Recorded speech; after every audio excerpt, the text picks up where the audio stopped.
जय श्री श्रीमन्नारायण। यदि भारत के पूर्ववृत्ति को लेकर देवी कौशल्या की मन में भरत के प्रति आशंकाएं हैं,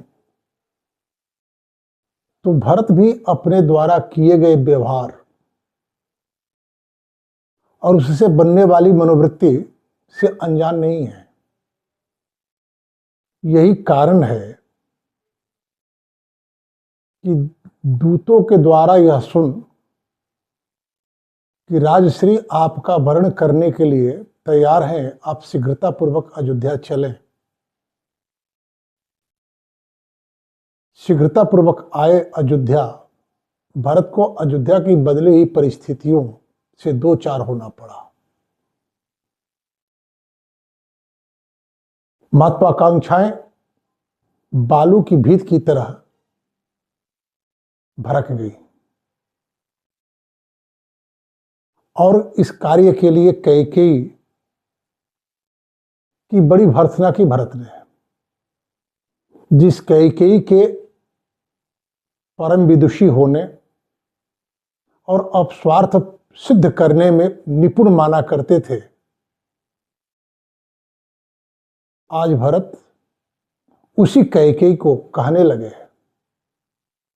कि कैकेयी, अब तुम्हारे कल्याण का तीन ही मार्ग है।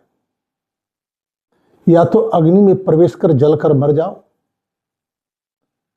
स्वयं भी दंडकारण्य चली जाओ, या गले में फांसी लगा लो। क्योंकि जब तक तुम जीवित रहोगी और अयोध्या राजप्रसाद में रहोगी, तुम्हारी उपेक्षा ही होगी। इतना कह देवी कौशल्या का दर्शन करने के लिए चलते हैं। उधर से कौशल्या भी आती हैं, रास्ते में भेंट होती है। भरत के पूर्ववृत्त जिस भरत को देखकर कौशल्या की सेवक कौशल्या से बात करना बंद कर देते थे, भरत के प्रति कौशल्या के मन में एक विचार दृढ़ है। उन विचारों के कारण भरत की भर्त्सना करती है। भरत को भी अपने पूर्ववृत्त और उसके परिणाम भरत को पीड़ा दे रही है और मां कौशल्या के सामने अपने निरपराध होने के प्रमाण के लिए उन्हें शपथ लेना पड़ता है। अनेक शपथ खाते हैं कि राम वनगमन में मेरी भी कोई सम्मति हो तो मुझे ये दोष लगे। ये कहते कहते भरत मूर्छित हो जाते हैं। देवी कौशल्या का हृदय द्रवित होता है। भरत के पूर्व व्यवहार से मन में जमा हुआ मल भरत के पश्चाताप की आग से झुलसता है और उनके आंखों से बहते पानी से राख बह जाता है। और कौशल्या भरत को अपने अंक में समेटकर कहती है कि बेटा, अब मुझे विश्वास हो गया कि तुम अपने भाई राम से कितना प्रेम करते हो।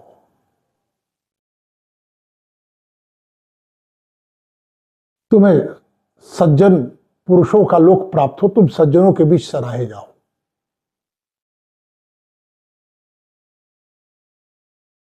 कि जिस महर्षि वशिष्ठ ने भरत को संदेश देकर अयोध्या बुलवाया था,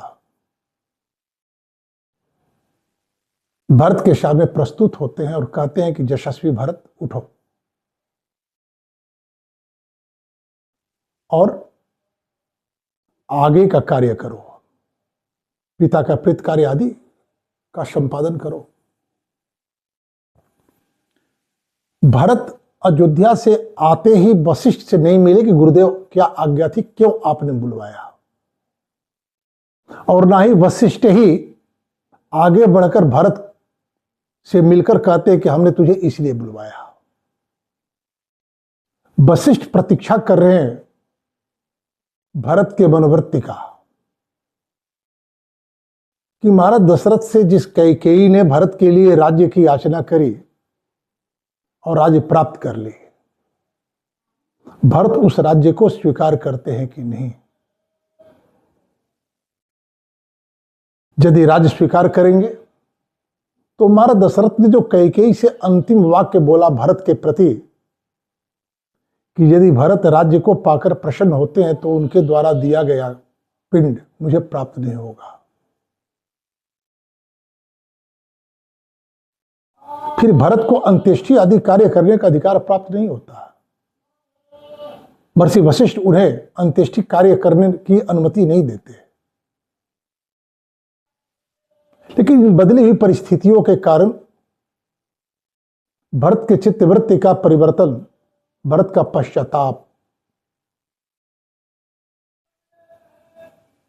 महर्षि वशिष्ठ को इस बात की अनुमति दी कि महर्षि अब आप भरत के द्वारा महाराज का पारलौकिक कार्य संपादित करवाएं। और महर्षि वशिष्ठ आकर भरत से कहते हैं, तानव व्यग्रम महाबाहो क्रियताम आदिचारितम, आचरणीय कार्य का आचरण करो, व्यग्रता छोड़ दो। तथेति भरतो वाक्यम वसिष्ठस्याभिपूज्य तत् ऋत्विक पुरोहिताचार्यास त्वरयामास सर्वशः। महर्षि वशिष्ठ की आज्ञा पर भरत जी ने अपने पुरोहित, ऋत्विक और आचार्य आदि से निवेदन किए कि अब आप लोग कार्य में के लिए शीघ्रता करें। महाराज दशरथ के शव को तेल से निकाला गया, प्रक्षालित किया गया, चंदनार्चित किया गया। आगे ये त्वग्नयो नरेंद्रस्य अगण्यगाराद बहिष्कृतः ऋत्विग्भिर याजकश्चैव हूयन्ते यथाविधि। ऋत्विकों के द्वारा महाराज दशरथ की अग्निशाला से अग्नि निकाली गई, उसमें आहुति दी गई। बात पूर्व में कही गई है, संभवतः आपको भी स्मरण होगा कि बन गए राम जब सुमंत्र जी को सविनय अयोध्या लौटाते हैं तो पिता के प्रति, भाई भरत के प्रति संदेश देने के साथ ही अपनी माता कौशल्या के प्रति भी संदेश देते हैं। वह संदेश यह है, धर्म नित्या यथा कालम अगण्यागार पराभव देवी देवस्य पादौ च देववत परिपालय। अपनी मां कौशल्या के प्रति सुमंत्र से संदेश देते हैं प्रभु श्री राम की मां, आप धर्म में नित्य स्थिर रहें, धीरज धर्म हित अरुनारी आपत्काल परीक्षियचारी। विपत्ति के समय में भी धर्म का परित्याग नहीं करना चाहिए। धर्म को लेकर बहुत से लोग कहते हैं कि धर्म चैतसी विषय है, व्यवहारिक विषय नहीं है। लेकिन नहीं महाराज, आप जैसा सोचते हैं आपका व्यवहार भी वैसा ही होता है। यदि आपका धर्म आपके व्यवहार में लक्षित नहीं हो रहा है तो आप चैतसिक स्तर पर चाहे कितने धार्मिक हैं, समाज आपसे शिक्षा नहीं ले सकता। आपका धर्माचरण समाज को शिक्षा देने के लिए होता है, केवल उपदेश से समाज को शिक्षा नहीं मिलती। अन्यथा गोस्वामी तुलसीदास जी तो कह ही दे, पर उपदेश बहु कुशल बहु तेरे, उपदेश देने में सभी कुशल होते हैं, जीवन में उतारा जाए। तो मां कौशल्या के प्रति संदेश देते हैं, धर्म नित्या यथा कालम अग्न्यागार पराभव। मां अग्निशाला में जाकर अग्नि को जीवित रखना, अर्थात नित्य हवन का कार्य करते रहना।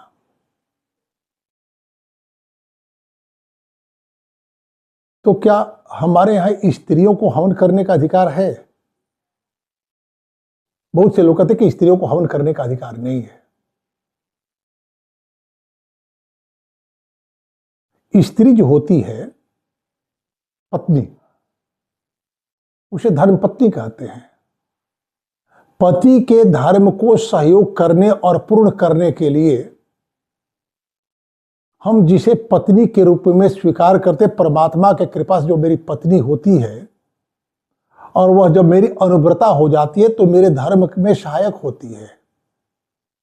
महाराज दशरथ का अगन्यधान संस्कार हुआ है, स्त्रियों का अगन्यधान संस्कार नहीं होता, इसलिए कि उनकी अग्नि, पाकशाला की अग्नि ही उनकी अग्नि होती है। तभी तो मनु जी कहते हैं कि जो स्त्री गृहाग्नि की सेवा करती है उसे गुरु गृहवास का फल मिलता है, अर्थात सुस्वादु सुपाच्य भोग बनाए, भगवान को निवेदित करे और अपने पति एवं पुत्रों को खिलाए। हमारे जीभ के माध्यम से संबंध बड़ा प्रगाढ़ होता है। जो पत्नी या मां सुस्वादु और सुपाच्य भोजन अपने पति और पुत्रों को खिलाती है, वे पति और पुत्र अपनी पत्नी और मां के प्रति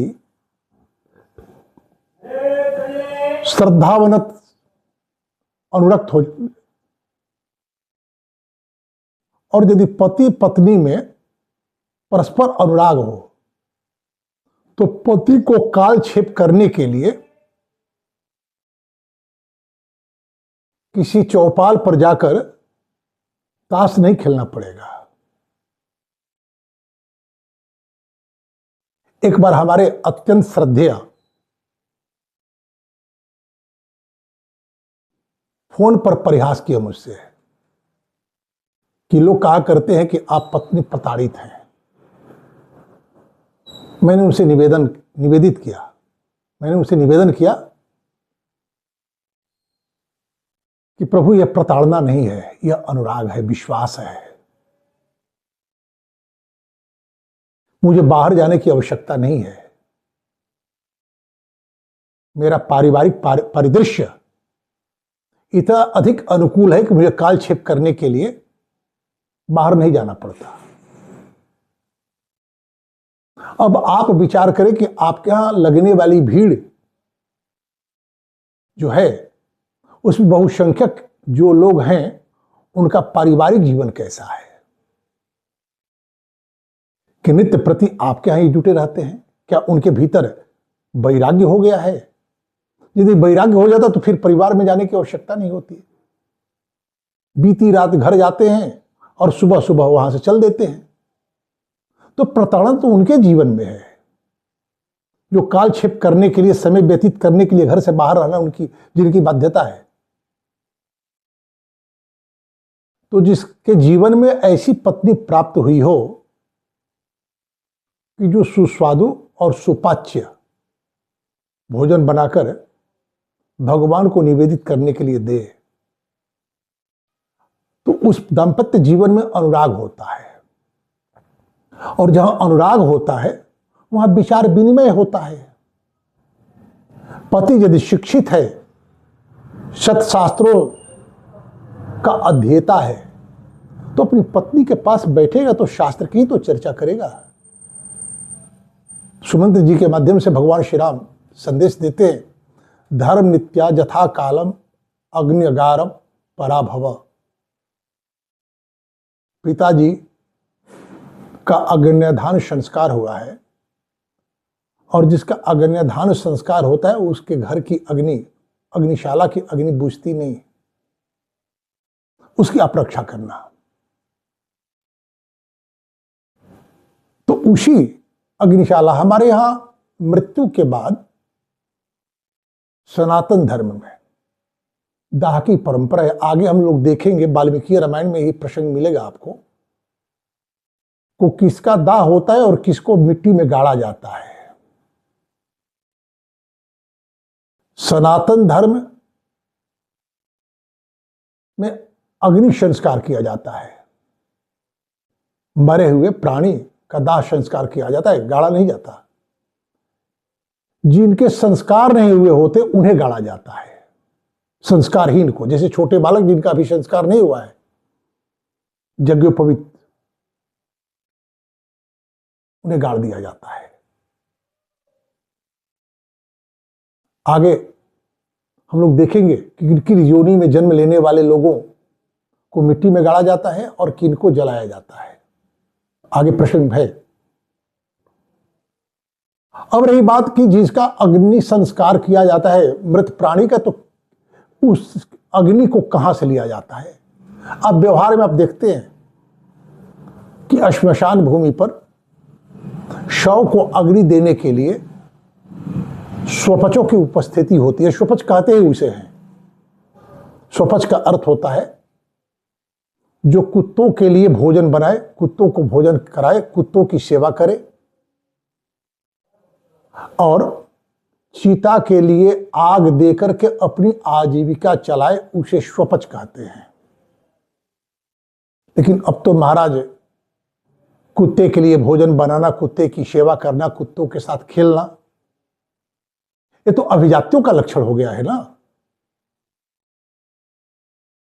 कभी स्वपच कहा जाता था, अब तो अभिजात्य कहा जाता है। खैर, मुझे इन बातों से लेना देना नहीं कि कौन अभिजात्य है कौन क्या है। भाई जिसकी जैसी रुचि, आज तो सभी अपने ढंग से धर्म को परिभाषित करते हैं। शास्त्र के अनुदेश से तो धर्म का पालन करने वाले बिरले रहे।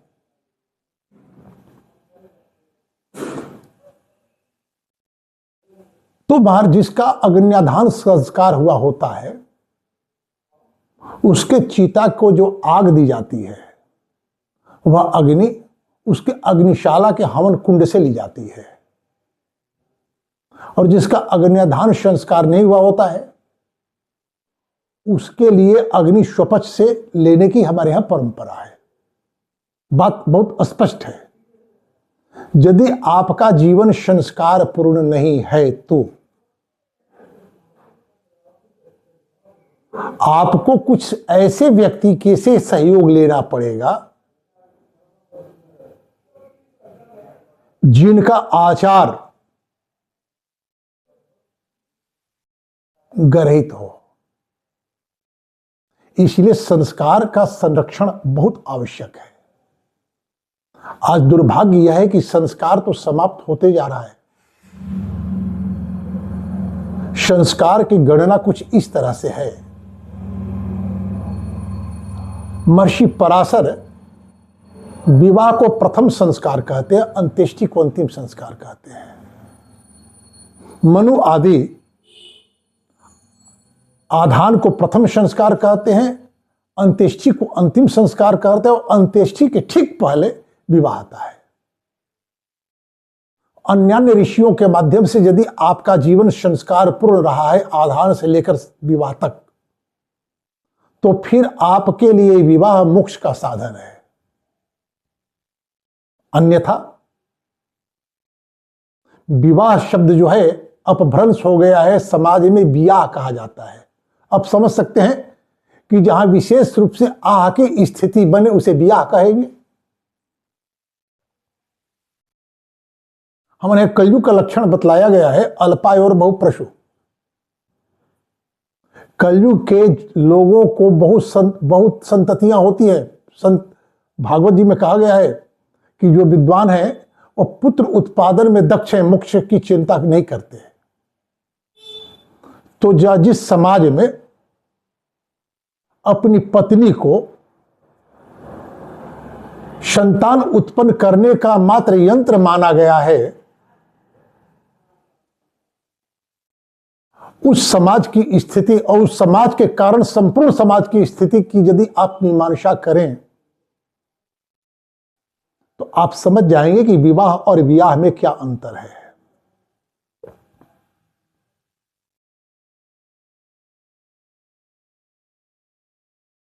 तो महर्षि पराशर कहते हैं कि यदि सारे संस्कार लुप्त हो गए हों और समाज को फिर से संस्कार उन्मुख करना हो तो विवाह को प्रथम संस्कार के रूप में स्वीकार कर लिया जाए। यदि विवाह संस्कार पूर्वक हो गया संपादित तो संस्कार पूर्वक विवाह करना हो तो उसके लिए पहला शर्त है समय का चुनाव। हम विवाह कब करें? विवाह की आयु पर मैं बात नहीं कर रहा, उस पर कभी स्वतंत्र रूप से चर्चा होगी। जब हमारा विवाह हो रहा हो, हम विवाह कर रहे हो, उस समय का चुनाव करना होगा कि हम विवाह कब करें। तो उसके लिए मुहूर्त शास्त्रियों ने अलग अलग समय के प्रभाव का सम्यक प्रकार से वर्णन किया है। 12 लग्न होते हैं महाराज। यदि मेष लग्न में विवाह हुआ तो विवाहित कन्या स्त्री अपने पति को छोड़कर अन्य पुरुषों में आसक्त हो जाएगी। वृष लग्न में यदि विवाह हुआ तो वो वृत्ति भ्रष्ट होगी। मिथुन लग्न में यदि विवाह हुआ, सिंदूरदान हुआ प्रथम स्पर्श पूर्वक, तो वह पति और पिता दोनों कुल के गौरव का सम्मान करती हुई समाज में सम्मान पाएगी। कर्क लग्न में यदि विवाह हुआ तो कुलटा होगी और निशंस होगी, अपने कुल की परंपरागत मर्यादाओं की उपेक्षा करेगी और अवरोध करने पर हत्या तक करवा सकती है। समाचार पत्रों में आपको ऐसा देखने को मिलता है। सिंह लग्न में यदि विवाह हुआ तो या तो सद्या प्रसूता होगी, उसके पास उसके यहां काम संतति जन्म लेगी, या बंध्या हो जाएगी। यदि कन्या लग्न में विवाह हुआ तो अपने ससुर की दुलारी होगी, पति की प्यारी होगी। तुला लग्न में हुआ तो अत्यंत धनी होगी। वृश्चिक लग्न में हुआ तो अत्यंत चंचला होगी। धनु लग्न के प्रथम भाग में हुआ तो कुलटा होगी, द्वितीय भाग में हुआ तो साध्वी होगी। मकर और कुंभ में हुआ तो पराय पुरुष के प्रति उसका अनुराग होगा। मीन में हुआ तो स्वयं तो दुराचारिणी होगी ही होगी, अपने पति को भी दुराचारी बना देगी। अब इन 12 लग्नों के 9 मास के अलग अलग फल प्राकथन किए गए हैं। अब स्थान पर विचार करें। आजकल एक बड़ा प्रचलन चल रहा है कि विवाह घर में न करके रिसोर्ट में किया जाए, मैरिज लॉन में किया जाए, होटल में किया जाए। ध्यान रखें, स्थान का संस्कार पर बड़ा गहरा प्रभाव पड़ता है। नंद राय जी के यहां स्थान का अभाव नहीं था, परंतु अपने पुत्र कृष्ण और रोहिणी के पुत्र बलराम जी का नाम संस्कार करने आए गर्गाचार्य को लेकर गौशाला में जाते हैं। अब आप कहेंगे कि महाराज आजकल घर का क्षेत्रफल छोटा हो गया है, तो छत पर तो आप पंडाल लगा सकते हैं, लगा लेते हैं जिसे लेकिन यदि आपके पास सामर्थ्य है और सामर्थ्य प्रदर्शन करना आपका उद्देश्य है तो आप तो ऐसे स्थान का चुनाव करेंगे ना जहां पर आपके सामर्थ्य का अधिक से अधिक प्रदर्शन हो सके, संस्कार हो या ना हो। तो समय, स्थान और पद्धति, जिस पद्धति को हमारा समाज स्वीकार किया है, यदि उस पद्धति पर आप विचार करें तो पाणी ग्रहण स्वीकार करने के बाद वर जो कहता है, पहला वाक्य वह कहता है कि वधू पिता के घर में रहते यदि आपका मन चंचल हुआ हो तो आज से पवन देव जो गरुड़ पुत्र विकर्ण की तरह हैं, आपके चित्त को, आपके मन को मेरे प्रति केंद्रित करें। यह मंत्र का शब्दार्थ है।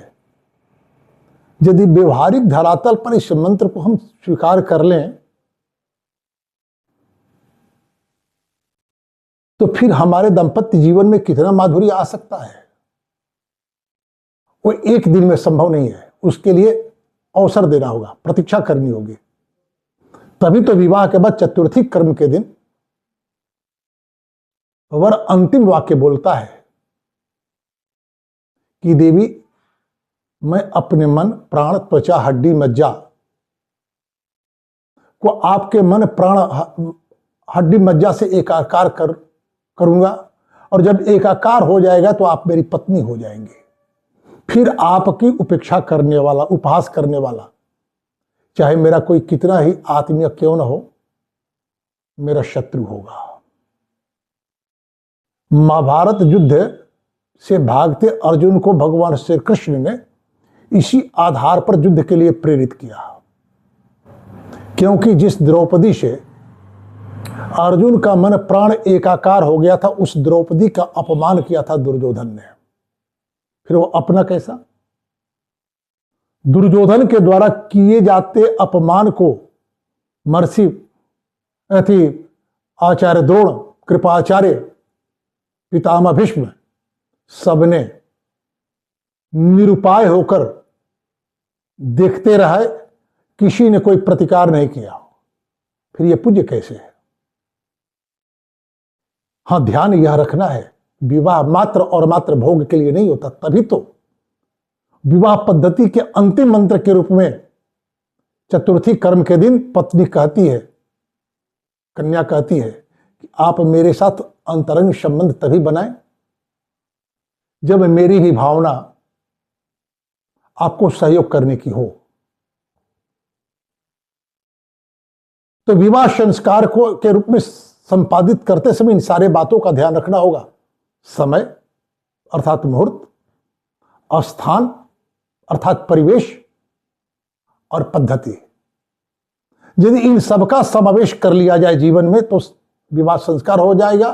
फिर जहां एक पत्नी और पति दोनों एक दूसरे के पूरक होकर एक विशेष संकल्प के साथ आधान के लिए तत्पर और तैयार हों, उससे जो संततियां जन्म लेंगी वह संतति कैसी हो सकती है? आप जैसा चाहेंगे वैसा संतान आप प्राप्त कर सकते हैं। तो भगवान राम ने कहा था देवी कौशल्या के प्रति कि मां, आप धर्म का आचरण न छोड़ें और अग्निशाला के अग्नि की रक्षा करती रहें। उसी अग्नि को निकाला गया। ते ये त्वाग्नयो नरेंद्रस्य अगन्यागार बहिष्कृतः ऋत्विग्भिर्याजकैश्चैव ते हुयन्ते यथाविधि। उसमें हवन किया गया, उस अग्नि को लेकर चला गया। महाराज के शव को शिविका पर रखा गया, फूलों से सजाया गया और महाराज के साथ अयोध्या के सारे लोग श्रद्धा भाव से चल रहे हैं। राज सत्ता से जुड़े हुए राजपुरुष हिरण्यम च सुवर्णम च वासांसी विविधानि च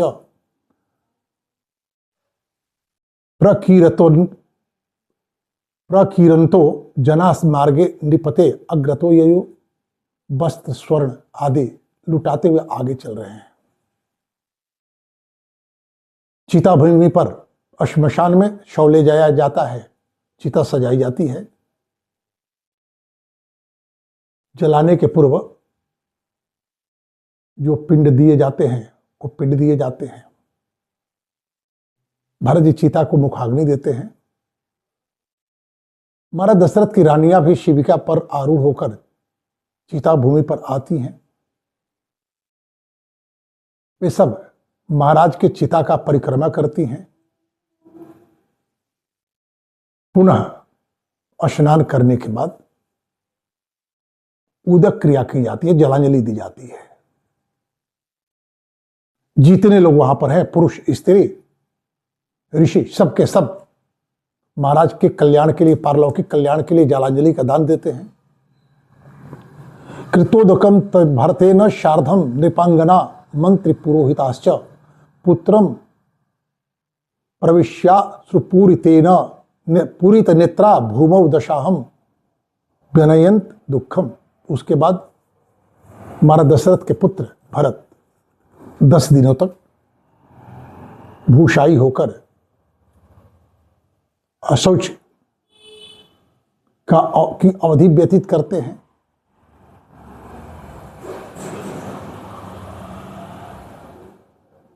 एकादशाह का कार्य संपादित होता है 13वें दिन, जब महाराज के सपिंडन के समय और मृत्यु भोज के अवसर पर लोग उपस्थित हैं। भारत के का आवेग एक बार पुनः बढ़ता है। तथा प्रभात समय दिवसे च त्रयोदशे बिललाप महाबाहु भरत शोक मूर्छिता। और उस आवेग में विलाप करने लगते हैं और शोक से मूर्छित हो जाते हैं।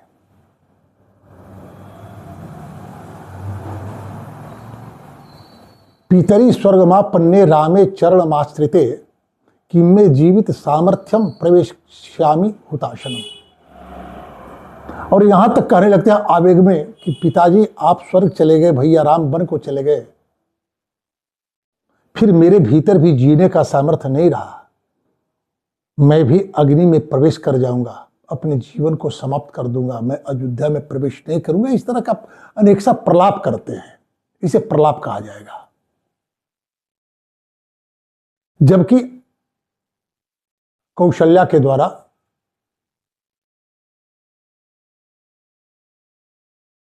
उनके सरलता और भ्रातृ प्रेम की परीक्षा हो जाने पर, भरत के द्वारा शपथ खाने पर दिन कौशल्या उन्हें अपने हृदय से लगाती है और स्वीकार कर लेती है।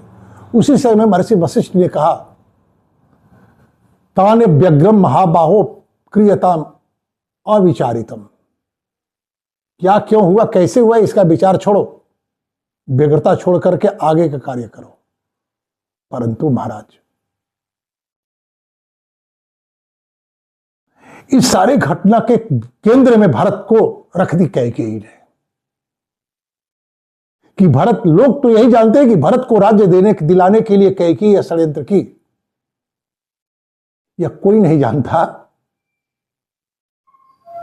कि कैकेयी अपने यौनाभिमान में, अपने यौन पास में महाराज दशरथ को आबद्ध कर कौशल्या की जो उपेक्षा की है, उस उपेक्षा का परिणाम, उपेक्षा की प्रतिक्रिया से आक्रांत होकर के कैकेयी ने यह सारा षड्यंत्र की, भरत के राज्य को राज्य दिलाने के लिए नहीं। यह बात भरत भी यही जानते हैं कि मुझे राज्य दिलाने के लिए कैकेयी ने कहा, क्योंकि भरत से कैकेयी यही तो कहती है कि बेटा सब कुछ तुम्हारे लिए मैंने की है। तो अयोध्या के भीतर इतना बड़ा विप्लव हुआ जिसके केंद्र में भारत को रख दिया गया। भरत के पूर्व वृत्त से सारे लोग परिचित हैं कि कैसे भरत को देख करके कौशल्या की सेवा में नियुक्त सेवक कौशल्या से दूर हट जाते थे। सबको सहज ही विश्वास हो चुका था कि निश्चित रूप से भरत ही अपनी मां कौशल्या को प्रेरित किए होंगे और कैकेयी को प्रेरित किए होंगे, कैकेयी की होगी। इतने बड़े अपकृति, अपजस की आशंका जिस भरत को हो, जिसके पीछे वह कहीं नहीं है, व्यग्रत हो रहा तो स्वाभाविक ही है।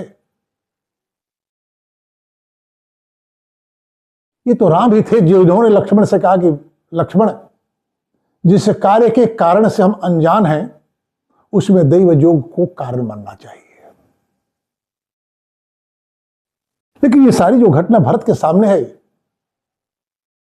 चूंकि भारत के भीतर महत्वाकांक्षा जगाई गई थी, इस महत्वाकांक्षा से प्रभावित थे, इसलिए भी नहीं कह सकते कि कारण मैं नहीं हूं। लेकिन इस तरह से उनको कारण बना दिया गया, कारण कुछ दूसरा है और कारण भरत को बना दिया गया। इसकी पीड़ा है भरत को। वो व्यग्र हो रहे हैं, करें कि मेरे भीतर भी अब जीने का सामर्थ्य नहीं है, मैं अयोध्या में प्रवेश नहीं करूंगा, अयोध्या के लोगों को कैसे मैं संभाल पाऊंगा, मेरे भीतर उतना सामर्थ्य नहीं है, क्योंकि मेरे सामर्थ्य तो मेरे आर्य राम है, यही नहीं है। कि वशिष्ठ जी आते हैं और कहते हैं भरत से, त्रयोदशोयम दिवसः पितुर्वृतस्य ते विभो शावशेषास्थे निचय किमिहत तुम विलंब से। अरे भरत,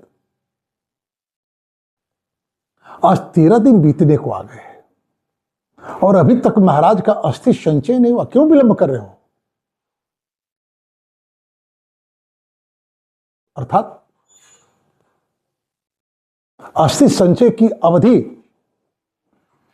हमारे संस्कार शास्त्रों में निर्दिष्ट है।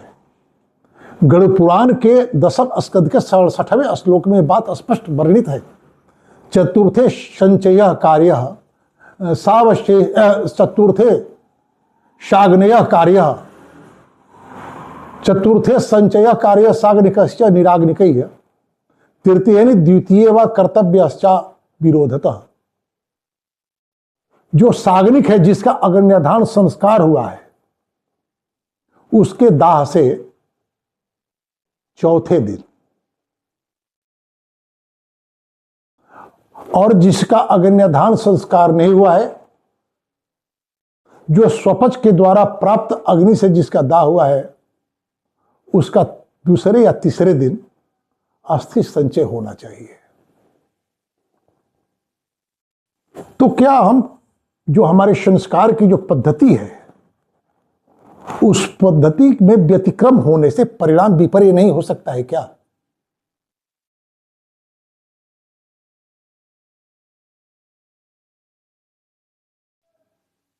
और भारत को महर्षि वशिष्ठ जो आज 13वें दिन आकर कह रहे हैं, ये महर्षि वशिष्ठ ने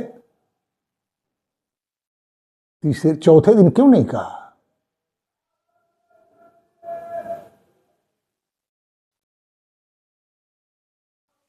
यह विषय तो विचारणीय है, इस पर हम लोग चर्चा कल करेंगे। आज इसी के साथ वाणी को विराम दिया जाए। जय श्री श्रीमन नारायण।